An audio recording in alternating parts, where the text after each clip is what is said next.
Good afternoon, everyone. Welcome to Rig It with the Coach. We're going to start moving our new presentations to Thursday at 3 o'clock each week, and we're going to talk about whatever the item is that's picked up on Rig It on Tuesday, and we're just going to have a good question and answer session each week and kind of give you a little bit more information about the bait that we talked about on Tuesday. But anyway, we're glad to have you.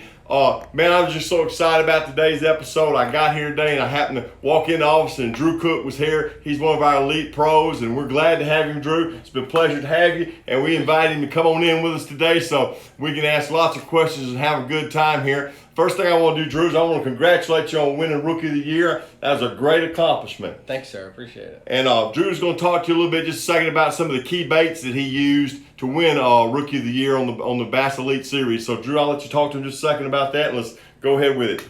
So, what Big Bite's going to do, I had 3 really key baits this year that helped me win Rookie of the Year. It was a Smallie Smasher and super soft trick stick and a fighting frog, and so they're going to run on promo in the next couple of days, free sticker and shipping and stuff, so make sure you're looking out for that to come up.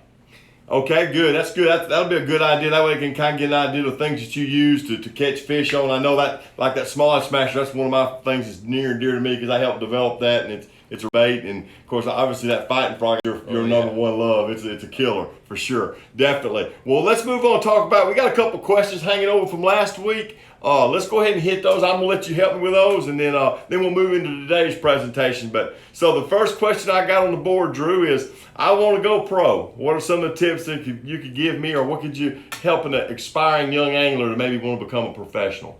If you want to become a pro, I went and worked my way all the way up from high school all the way to the Elite Series.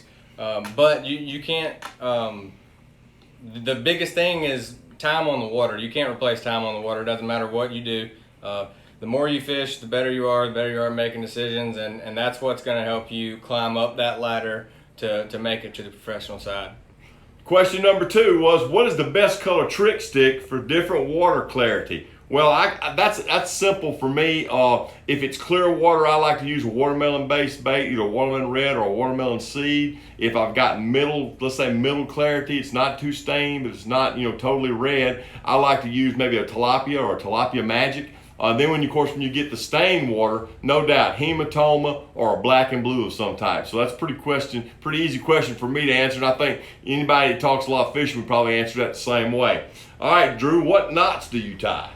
I most of the time tie a modified version of the improved clinch. It's just something I've had a lot of confidence in since I was a kid. The first knot I was ever taught. But I do tie a snell knot, and every once in a while, a double Palomar or something like that. But the modified version of the improved clinch is definitely my go-to. Just want to remind everybody as we get ready to do our presentation on today's bait, if you got any questions, make sure you go ahead and get them in to Jordan. And Jordan's with us today, and we'll be ready to roll and try to answer as many of them as we can in our short time of period today. But our bait for today is the Pro Swimmer. The Pro Swimmer is a bait that we came out with this last year. We've had a lot of success with it. We're really excited about it. Matter of fact, it's gone so good, we've added a couple new sizes. So basically this bait comes in the 4.8 model. It comes in a 3.8 model. It comes in a 3.3 model. And it comes in a 2.8 model. So you can basically match it up to the size of the hatch, or maybe the type of presentation that you want to use it, whether you're putting it on a big swim bait head or a small swim bait head or using it as a trailer. A lot of different ways to use it. It comes in like 8 or 9 good colors. You've got your silver shiner type color that we make, the baby bass, for example, Pro Blue, Gill, just the typical pearls and the owlwifes and that type of thing. A lot of different good colors. And then we've got 3 new colors that we're fixing to introduce in it that's in the process of being produced right now. The lavender shad, the shad, and the smoky gold clear silver. So we're actually got a lot of things going on with this Pro Swimmer. We've added sizes, we've added colors. Just a phenomenal bait. It's designed, it's got the ribs on it, Drew, that gives it more action, and it's got the club tail, and I know you can tell from experience that it has real good action, and you might want to point out a couple things that you like about it. Yeah, this thing with the ribbed body and the the not thick, but the streamlined tail that it's got a really good swimming, kicking action at slower speeds and at fast speeds, so you can reel it any which way you want. It's got a hook slot on both sides to thin up that bait a little bit. Still got the big profile, but you don't have to put plastic all the way through it. And you know, as with most of the big bite stuff, it's got the bite juice, so it's hard to go away with this. Dang right. I tell you what, I think this bait might be a home run for us. We've had a lot of success. Let's talk a minute about some of the rigs. I'll let you go first. You do one, then I'll do one. We'll kind of go back and forth as we cover. We got 4 basic rigs we're going to show you all today. So, Drew, I'll let you go first, and you talk about one of the ways you like to use it. One way that I really like to use this thing, especially whenever the water is a little bit dingy, is I'll put it on the back of a chatterbait or vibrating jig. And the reason that I would use this over like the Swim On or something like that would be that little bit of stained water, so it has a little bit more drawing power that helps the blade already kicking. The tail is giving it another sound, another feel that really draws them in. A lot of vibration there for sure, definitely. You know, I'm an old school guy, so we're going to do the old school crank it, put it on the swim head and fire it out there and let her go down. You can use it on the ledge. You can throw it in the grass. Throw it however. Of course, obviously with the open hook, you have to be careful what kind of strokes you fish it in, but that's a good way to put it on. And that's on our swim bait head that we make. It's got the double keeper. Just a good overall presentation. On an Alabama rig, this would be exceptional. I'd use this one as my middle bait, maybe put smaller ones around the outside, but definitely a way to use that particular bait. Another way that I really like to fish it is on a swim jig. You know, what this does is it gives you, just like what he was talking about, you know, throwing it on the ledges or brush piles or something like that. It's the same thing, except this really bulks it up. You know, that bigger profile could sometimes get you a few more bites, and it's really good. It's got a good action to it, and with the tail, the whole bait kind of rocks, and you know, it's something that they don't really see a lot out there. Mm-hmm. Would you do a lot of tip action on that as you were reeling it in, or you just pretty much pitch and wind? Yeah. We had that question the other week when we was talking about a chatterbait and a swim jig with a gentleman. He asked, did we keep a rod still or did we keep the rod, you know, moving? The last rigging we want to show you today is something you probably won't ever see me throw because I'm not a finesse guy. Jordan's over here laughing at me, but it's on the little, what we call our finesse, our swimmer head, which is a finesse type head. It's got a wire hook in it. It's a good way if you need to downsize. As I stated earlier in one of our shows, I saw this being fished on riprap. A guy was doing real well with it that way. But if you need to get a quick bite, say you only got 2 keepers, you need to pick up 3 more, this might be a good way to choose. Go down to your finesse type head, put your smaller type profile bait on, try to match it if there's some shad around. Throw it and see if you can't pick up some bites on it that way. But an easy way for, you know, to throw it. You guys that fish farm ponds, this would be probably a real neat way to fish a farm pond. And get a lot of bites. You may not catch a ton of big fish, but I believe you get a lot of quality bites on that for sure. Questions, Jordan? What do we got today? I know we got some people out there watching us. What are they asking us? Sure, so I've gotten a few questions so far. The first one is, what is bite juice? I know you've talked about it before, Les, but reiterate again what that is. Well, bite juice is kind of a conglomeration of a lot of top secret additives that we build here at Big Bite Baits, and you know I can't divulge what's in it exactly, but I will tell you this: if you buy any of our products, bite juice has been infused in it, and you know it's cooked into it, and then most of the time it's added to it in the bags. So as a result, you're getting bite juice on any Big Bite product that you buy. Okay. The next question I have is, how do you like to fish the Ned rig?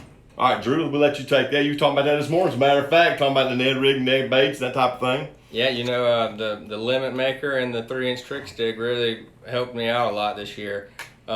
Unfortunately, you don't really have to do a whole lot with a Ned rig. That limit maker, what I really like to do with it, especially on the shad colored limit maker, is crack it off the bottom. Throw it out, let it sink all the way to the bottom, and really crack your rod tip. I'm talking about moving it from 10 to 2, you know, 8, 12, 15 inches. And what that thing does is it falls up and then glides straight down to the bottom. And it's something that I don't see a lot. So between that and just dragging one, you really can't do anything wrong, with that Ned bait. When you're cracking it, do you get most of your bites on the fall? Yep. All you feel is a so you tip. got to watch your line, be checking it out good. Okay, that makes sense. All right, Jordan, what else we got today? Yeah, we got a couple more coming in. Come on, bring them on. We're ready. So, do you prefer a paddle tail style or a fluke style trailer for chatterbaits in the fall? I kind of an old school guy on that. I like a paddle tail type bait on the back of my chatterbait year round. Now that might be may not be the best way, but that's that's the way I like to fish it, and I think that you get more action. The whole thing about a chatterbait's vibration. Yeah. And I think by doing that you get more vibration. But one thing with the fluke though is whenever you put a fluke style bait on a chatterbait, it sinks it a lot further than a paddle tail bait. So you can fish a chatterbait, a 3/8 ounce chatterbait, smaller profile, in 10, 11 foot of water. So that would be one reason why you could do that. Okay, and would you consider a swim on similar to that too? Yes. Yes, no doubt. Yeah, and if they hadn't tried our new swim on, they really need to try it. That's something new, and we we didn't introduce that till July, and I know a lot of guys like to fish a chatterbait in the spring of the year. So I really feel like this spring our swim on's going to take off. Yeah. People are going to see the action, see what it does for their baits, and we're kind of excited waiting for that to happen. Okay, I got one more question coming in. What is a good drop shot lure? Ooh. Well, you're in luck. Ooh, yeah. This right here is a really good drop shot lure, and actually it helped me a lot this year. This is the Smalley Smasher, and it was made for drop shotting. Exactly. 2 sizes too. It ain't got nothing else to do but drop shot, and it's perfect. It's a great goby imitating bait. It also imitates shad or anything like that you would have, or just a regular worm. The green pumpkin based colors are perfect, but I mean, look at that. That chick magnet is just perfect goby looking Yes, thing. sir. And I got a good friend right now that's killed them on Lake Martin up in the middle part of Alabama. Spotted bass are just gobbling that thing. So it can be used for more than just smallmouths. Don't let that fool you. And I've also caught some fish on our lake here, some largemouth by drop shotting that particular bait in like a green pumpkin color, some type of variant. So don't let that bait fool you. That bait will catch multi-species of fish for sure. Definitely. Okay, I got one last question. All right, one last question. We'll move to our giveaway for the day. I probably should have done the giveaway a little earlier, but go ahead and get your questions in, get your answer in. We'll give it to the first one that comes in with the correct answer after we do this last question. So go ahead, Jordan. What we got? So the last one I got is several people asking about jig trailers and how do you imitate a bluegill? Okay, Drew, I'll let you take that one. That's a good question. There's a lot of different ways to do this, folks, so we're going to let him go first. So one thing that I've kind of kept secret for a really long time around home, and now I've taken it, on the Elite Series, is taking a fighting frog, and when you put it on a jig, instead of putting it on a jig like this, with the hook coming out of the top, you put it on the jig like this with the hook coming out from up here. So your hook would be like this, and it gives it a perfect little bluegill. Can you show us that real quick? Yeah, I'm gonna do it with this swim jig that's a shad color, but it'll work. You'll get the idea for sure, definitely. So just rig it up and pull it up vertically. Pull it through, slide it up on your hook. I've done this about 3 million times. So what that does is it gives you the profile of the brim. So whenever your bait's falling, it's falling like this. So if you look at it from the side, and you can tell it right now on the camera, it looks just like a brim. And these things are kicking down here, looks just like his tails, and they just can't stand it. I guarantee. Now that's a deal from Big Bite right there. That you see it first right here on live. That's interesting. I think that would work really well for sure. I've also heard of people taking a warmouth and doing the same thing with a warmouth. Oh, that's a painted bait that we have that's hand painted, which we'll probably do a segment on later, but it'll do the same thing. It may not have quite as much action as that, but it'd be a little different approach, a little more subtle probably if you look at it. All right, our giveaway question for the day is, Drew fished competitively on the college ranks. I've got a free visor to the first person that can tell me what university he graduated and represented in college. And after that, Drew, we've just been glad to have you today. It's been a pleasure. Anyway, people, we'll see you next week right here at Live on Thursdays.